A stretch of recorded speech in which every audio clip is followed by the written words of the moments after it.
Les braqueurs du casino de Dunkerque et de Saint-Amand-les-Eaux arrêtés à Ouascal. La police a interpellé 8 personnes tôt dans la matinée. La police judiciaire avait déjà repéré les braqueurs et avait prévu de les arrêter ce matin. Mais le braquage de Dunkerque les a empêchés d'intervenir. Entre Dunkerque et Lille, s'est organisée une course-poursuite avec les auteurs de ce braquage. Une course-poursuite qui s'est terminée dans la Deule, à hauteur du canal de Ouascal. Pour tenter d'échapper à la police, l'un des braqueurs a sauté dans le canal, mais a été rattrapé par la brigade anticriminalité de Roubaix. À noter que lors de cette interpellation, les policiers ont découvert un cadavre dans la Deule. Les braqueurs, visiblement les mêmes que ceux qui ont braqué le casino de Saint-Amand-les-Eaux, sont repartis de Dunkerque avec 7 000 € et étaient à bord d'une Audi S6 volée à 1h du matin à Dourges lors d'un homejacking. Bien évidemment, on reviendra sur cette principale information au cours de la journée. On essaiera de retrouver nos reporters qui sont actuellement sur place. Je vous rappelle que nous sommes toujours sans nouvelles de Thomas Ducrot, le Lillois de 26 ans qui a disparu dans la nuit de vendredi à samedi. Le jeune homme était parti rejoindre des amis dans un bar dans le Vieux-Lille. Après quelques verres, Thomas n'a pas souhaité prendre le volant et un de ses amis lui a donc passé ses clés pour qu'il aille se reposer chez lui, rue Saint-André. Mais Thomas n'y a pas dormi. Sa voiture est toujours stationnée au même endroit et son téléphone est sur répondeur. Si vous avez des éléments pouvant faire avancer l'enquête, appelez le commissariat de Lille au 03 62 59 8000.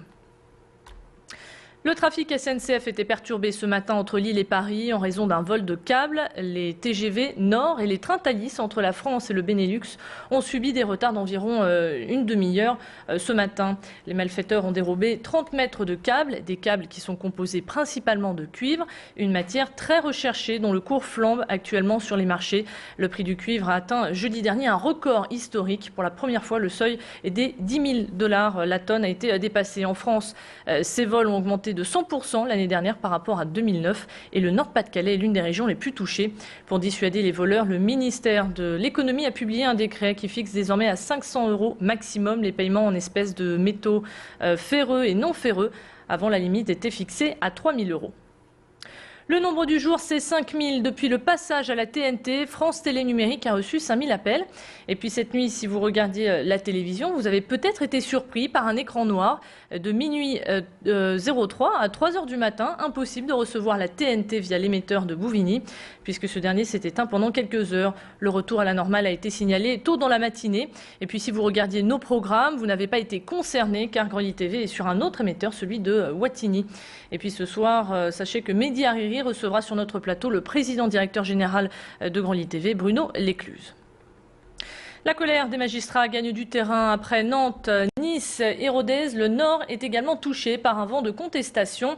À Lille, les magistrats renvoient les audiences au pénal comme au civil. Ce mouvement fait suite aux propos du chef de l'État sur l'affaire Laetitia. Et les juges et les membres du parquet dénoncent également le manque de moyens. Les magistrats rappellent que la France est classée 37e sur 42 au niveau européen en termes de budget consacré à la justice. Les magistrats ont voté le renvoi de toutes les affaires non urgentes du tribunal de grande instance de Lille jusqu'à jeudi. Actuellement, il manque 26 greffiers. En grève, c'est un peu un mouvement d'exaspération des magistrats qui se rendent compte qu'à chaque fois qu'il se passe quelque chose de grave sur une affaire pénale, on cherche tout de suite une faute chez nous, à la police, au service d'insertion et de probation, sans avoir examiné le fond du dossier. Ça devient un peu comme un réflexe. Ceci s'ajoute à l'insécurité juridique, la multiplicité des nouveaux textes, au problème budgétaire qui fait que bien on a de moins en moins de moyens, au problème des réductions d'effectifs. Et les derniers chiffres sur les peines non appliquées de certains tribunaux accablent un peu plus les magistrats du Nord. Lille fait partie des 14 tribunaux que le ministère pointe du doigt. À Lille, une halte de nuit pour son domicile fixe fait grand bruit. Hier soir, la Beige a organisé une réunion publique pour préciser la création d'une halte de nuit pour SDF dans l'ancien collège Saint-Michel. Un foyer qui n'est pas du goût des riverains, inquiets de l'avenir du quartier avec l'implantation de ce foyer. La mairie, quant à elle, souhaitait utiliser cette ancienne école pour y construire des logements sociaux ou encore des cantines scolaires. Écoutez à présent les réactions partagées des riverains recueillies par Frédéric Regnault. être invité pour avoir le mode d'emploi de cette nouvelle halte, c'est déjà relativement indécent dans la mesure où il n'y a eu aucune concertation préalable et qu'on est mis devant le fait accompli. Je ne crois absolument pas que ça peut déranger les habitants. Tout à fait des nuisances dans le quartier, il y en a énormément. Le projet en lui-même me semble bon.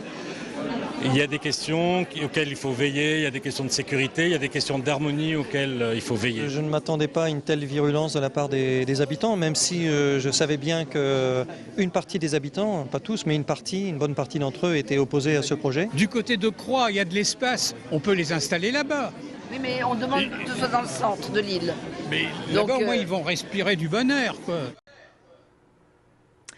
Les stars de demain se cachent peut-être dans le train des talents. Un concours était organisé par IDTGV, un concours pour dénicher les artistes du rire, de la magie, mais aussi des arts visuels de notre région. Depuis le 9 décembre, les candidats sont invités à poster leurs vidéos sur le net.